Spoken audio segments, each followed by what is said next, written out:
Olá a todos. Hoje vamos falar um pouco sobre as mitocôndrias. O que seriam as mitocôndrias? As mitocôndrias são organelas celulares extremamente importantes, pois participam de um processo catabólico, que vai degradar glicose, com a ação do oxigênio para gerar energia. Energia para a célula e energia para o organismo. Portanto, são fundamentais para a manutenção da vida. As mitocôndrias estão presentes em células eucariontes, sejam elas células animais ou vegetais. Tá? Então, aqui nesse slide a gente tem dois representantes de células eucariontes, uma célula animal e uma célula vegetal. Como diferenciar esses dois tipos celulares? Na célula animal, não temos a parede celular celulósica e também não temos a presença de cloroplastos e vacúolos. Todavia, em ambos os tipos celulares, é possível reconhecer essa organela, de fundamental importância, para a produção de energia em forma de ATP. Então, o processo fisiológico e bioquímico que leva à formação desses ATPs é conhecido como respiração celular. Respiração celular. A respiração celular ela acontece em 3 momentos. Tá? Um primeiro momento fora da organela, no citoplasma da célula, onde essa organela está inserida. Tá? E os outros 2 momentos ocorrem no interior da mitocôndria. Esses momentos são o ciclo de Krebs e a fosforilação oxidativa.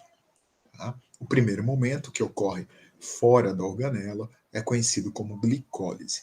Tá? Ao final, pelo menos nos seres humanos, ao final desse processo, haverá então a degradação de uma molécula de glicose que formará em torno de 32 ATPs.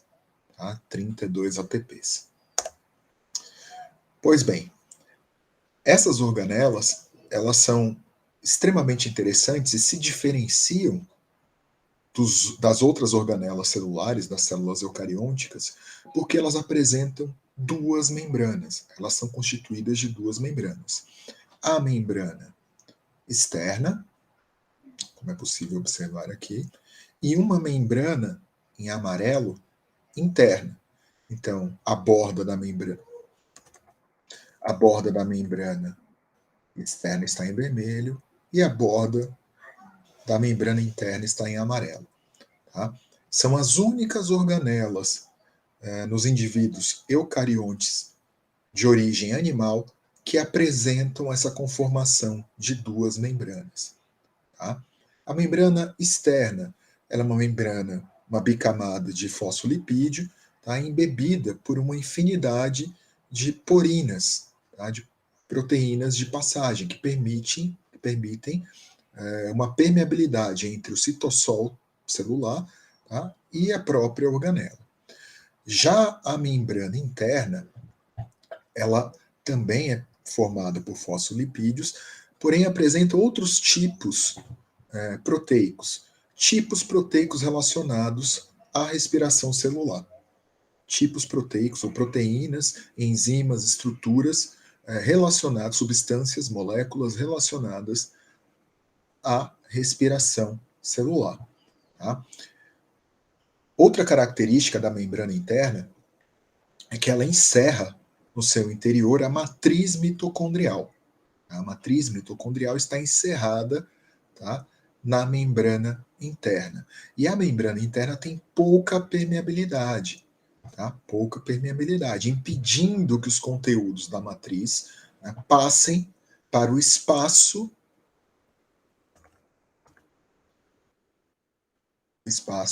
intramembranoso ou intermembranoso. Tá? Pois bem,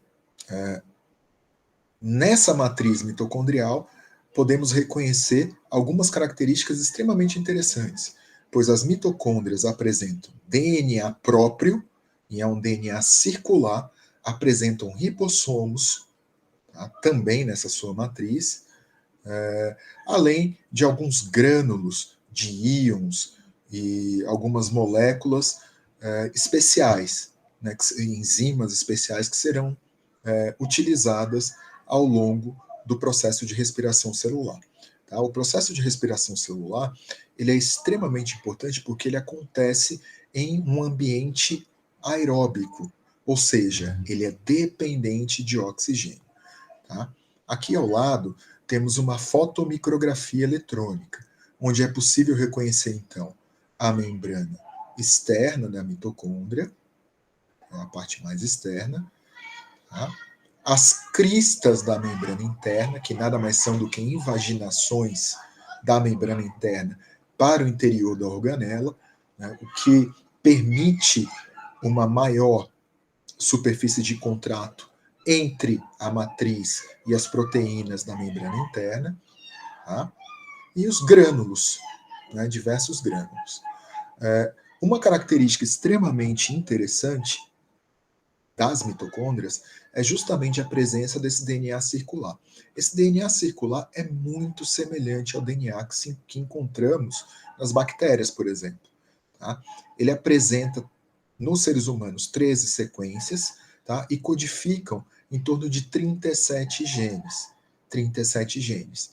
O DNA circular mitocondrial ele é extremamente suscetível a mutações. Extremamente suscetível a mutações. Diferentemente do DNA nuclear.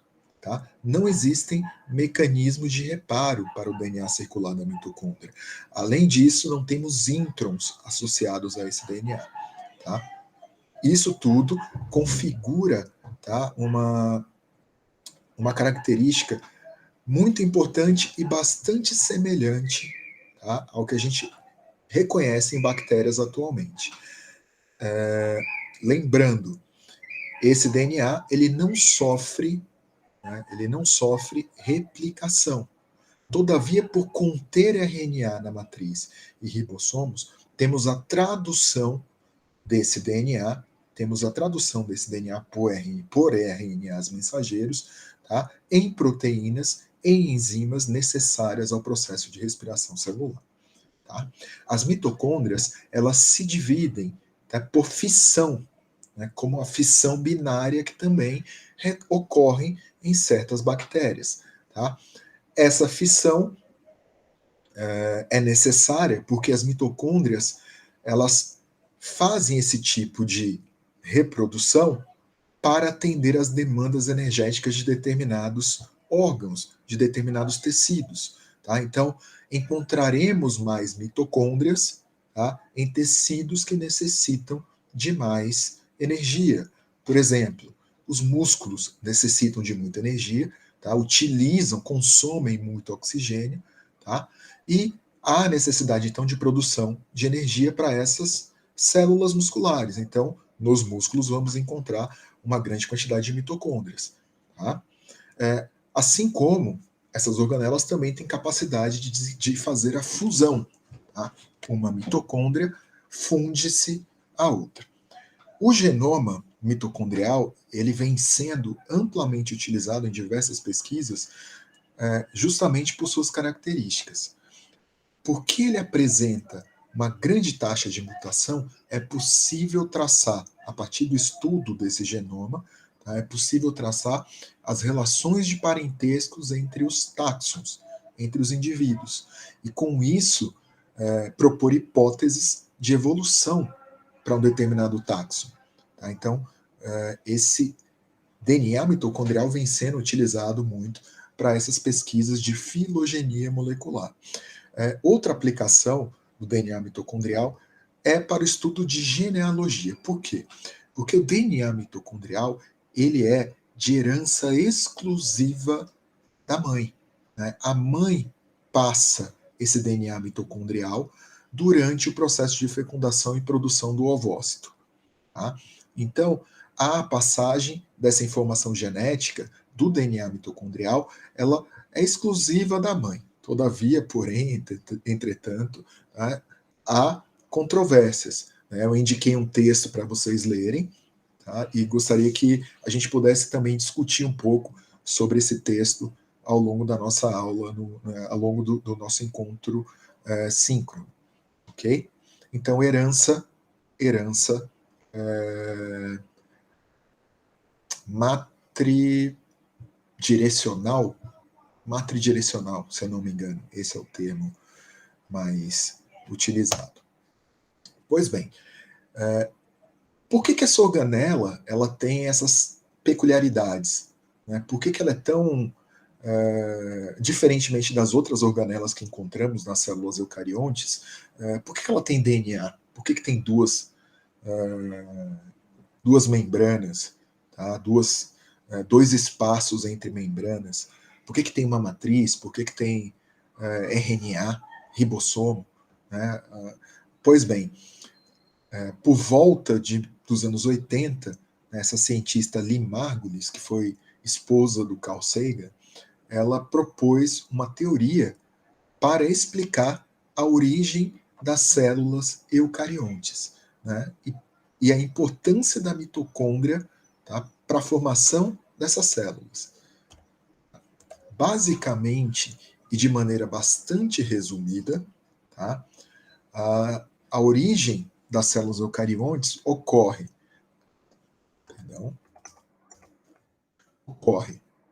a partir de um proto-eucarioto, que é um procarioto.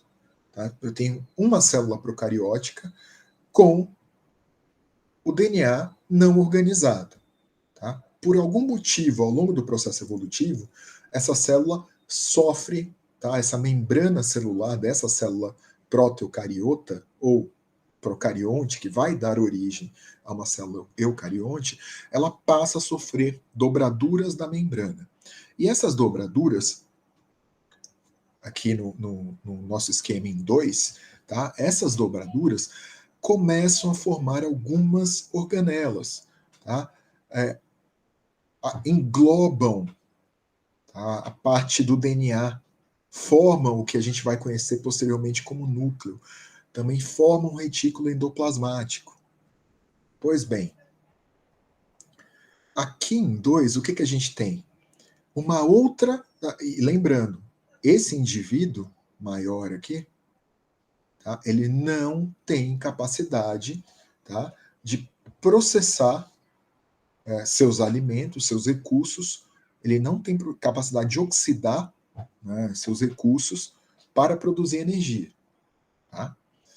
Temos, então, um outro indivíduo, uma bactéria.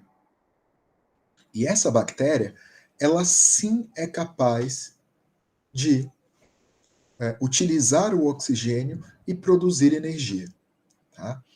Então, por algum motivo, né, durante um processo de fagocitose, tá, essa bactéria aeróbica é englobada por essa protocélula eucarionte. Tá? E, e durante esse processo, não há a compleição da fagocitose.